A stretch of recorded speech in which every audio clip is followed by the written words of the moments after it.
పెద్ద మామిడికాయలు ఇలా తురిమి పెట్టుకున్నాను.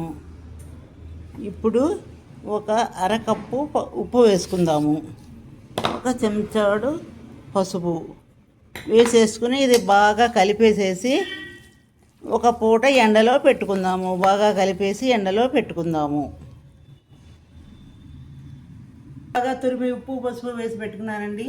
ఇలానండి బాగా ఎండబెట్టేసుకున్నానండి. ఇలా పూర్తి నీరంతా పోయిందనమాట. ఇలా అయిపోయిందనమాట. అలానే పూర్తి ఎండకూడదు, కొంచెం 3 వంతుల పైన ఎండాలన్నమాట. ఇదిగోనండి, ఇప్పుడు అరకప్పు ఉప్పు వేసుకున్నాను, అరకప్పు కారం వేసేస్తున్నాను. అలాగే మెంతులు ఆవాలు కలిపి నేను ఇలా గ్రైండ్ చేసి పెట్టుకుంటానండి పచ్చళ్ళలోకని. సీజన్ కదండి మనకి, అది ఒక అరకప్పు వేస్తున్నాను.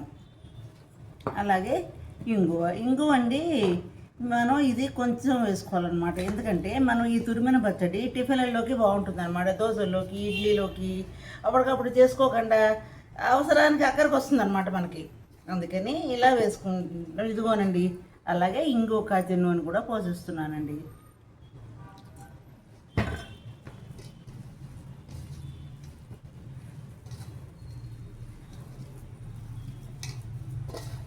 బాగా కలిపేసేద్దాము.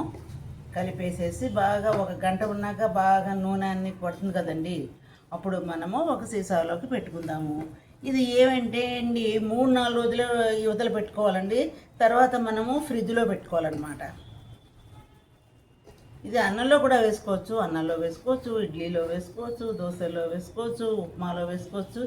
మనమండి దేంట్లోనైనా వాడుకోవచ్చు అండి. ఇంకొక విషయం ఏంటి, నేనైతే ఇంగువ కొంచెం ఎందుకు వేసానంటే మనం టిఫిన్లోకి వాడుకుంటాం కదండి, మనము వెల్లుల్లి నూనె కూడా వేసుకోవచ్చు అనమాట. ఎవరిష్టం వాళ్ళది. నేనైతే వేయలేదండి. ఇదిగో బాగా కలిపేసాను.